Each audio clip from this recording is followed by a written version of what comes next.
बात कर रहे थे हम किसकी, अमीबा के अंदर रेस्पिरेशन की। ठीक है।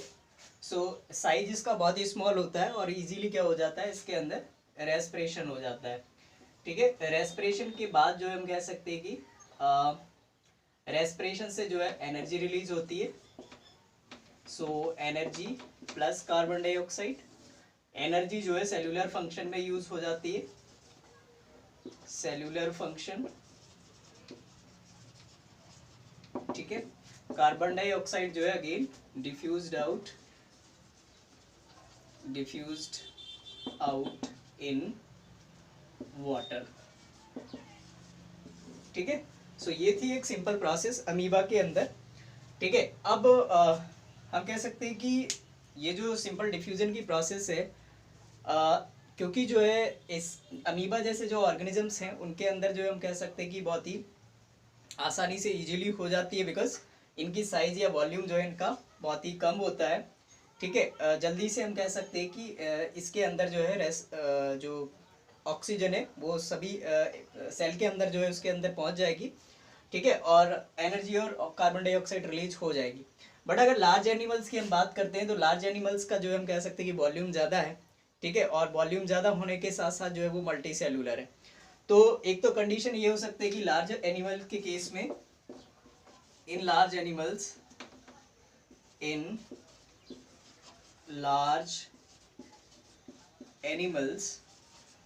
लार्ज एनिमल्स के केस में क्या है, एक तो वो मल्टी सेल्यूलर है।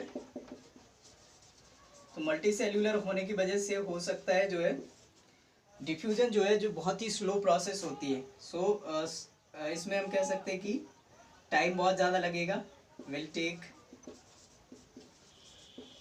Lot of time. ठीक है। एक एस्टिमेट की अगर बात करते हैं तो लंग से जो है टो तक अगर ह्यूमन की बात करें तो ह्यूमन के लंग से लेकर के टो तक जो है अगर ऑक्सीजन को पहुंचना है तो उसमें जो है हम कह सकते हैं कि डिफ्यूजन के थ्रू जो है वो 3 साल का टाइम लेगी। लंग से अगर जो है ऑक्सीजन को टोज तक पहुंचना है, so it will take 3 years if goes through the diffusion. ठीक है। डिफ्यूज। ठीक है। ये बहुत ही हम कह सकते हैं कि टाइम कंज्यूमिंग प्रोसेस होगी। और ये भी पॉसिबिलिटी है कि हम कह सकते हैं कि मे नॉट रीच, और यहाँ पे लिख देता हूँ मैं, oxygen may not reach to each and every cell. ठीक है। लार्ज एनिमल्स के केस में हम कह सकते हैं कि जो डिफ्यूजन की प्रोसेस है वो वर्क नहीं करती है। Diffusion doesn't works. For that what we need to in large animals there are some specific organs or the respiratory organs which helps in respiration to that particular organism. Large animals में हम देखते हैं कि किस तरह से होती है। अच्छा, ये जो सिंपल डिफ्यूजन की प्रोसेस है, सेम प्रोसेस जो है वो अमीबा जो प्लानेरिया है या फिर जो है जो पैरामीशियम है उसके अंदर भी यही प्रोसेस जो है वो रिपीट होती है।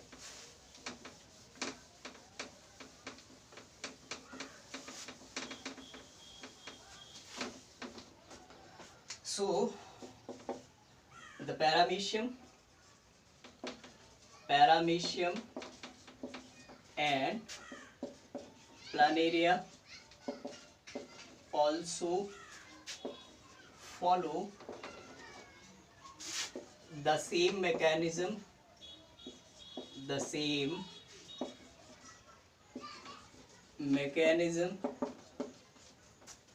for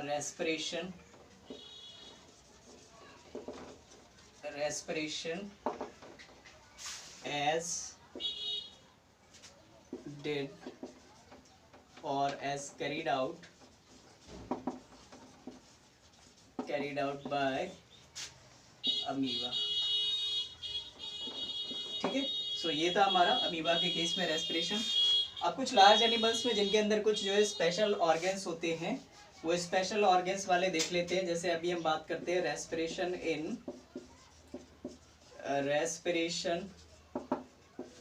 respiration in earthworms, right? earthworms और लीचेस, ठीक है। लीचेस और अर्थवर्म के अंदर किस तरह से होता है, इसमें बेसिकली आपका स्ट्रक्चर अगर हम देखने की कोशिश करें तो कुछ इस टाइप का जो है स्ट्रक्चर जो है आपको देखने को मिलेगा।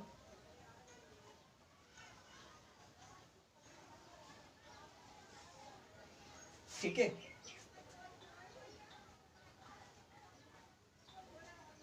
इस टाइप का कुछ स्ट्रक्चर आपके पास होगा।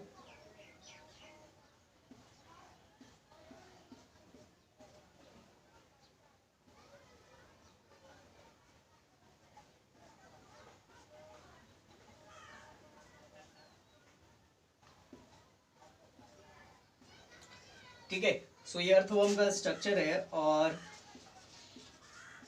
अर्थवर्म्स के अंदर या लीचेस के अंदर क्या होता है, इसकी जो स्किन है वो इसका रेस्पिरेटरी ऑर्गन होता है।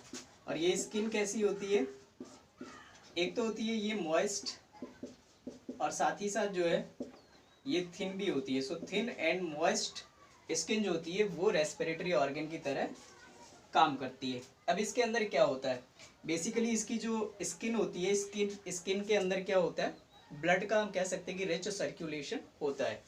सो ब्लड जो है इसके अंदर बहुत ही अच्छी तरह से बहुत अच्छे तरह से हम कह सकते हैं कि सर्कुलेट होता रहता है। तो स्किन के अंदर सराउंडिंग इन्वायरमेंट से क्या आती है, ऑक्सीजन। ऑक्सीजन जो है वो क्या होगी, ब्लड के साथ सर्कुलेट हो जाएगी और जो है इसके सभी सेल्स तक हम कह सकते हैं कि ये इजीली पहुंच जाएगी।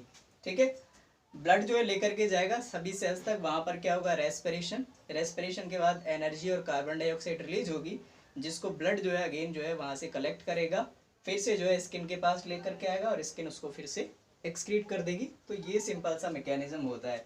मतलब अगर मैं इसको एक इक्वेशन के फॉर्म में इसको कन्वर्ट करके बताऊं तो ऑक्सीजन जो है ये आपको इन्वायरमेंट में मिलेगी, उसको जो है स्किन क्या करेगी, कैप्चर करेगी, या स्किन जो है उसको एब्जॉर्ब करेगी। स्किन के अंदर जो है ब्लड कैपिलरीज है, ये ब्लड का सर्कुलेशन है, ब्लड के अंदर मिक्स हो जाएगी ऑक्सीजन। ऑक्सीजन जो है अब कहाँ पर पहुँचेगी, सेल्स के अंदर। सेल्स के अंदर क्या हो जाएगा, रेस्पिरेशन।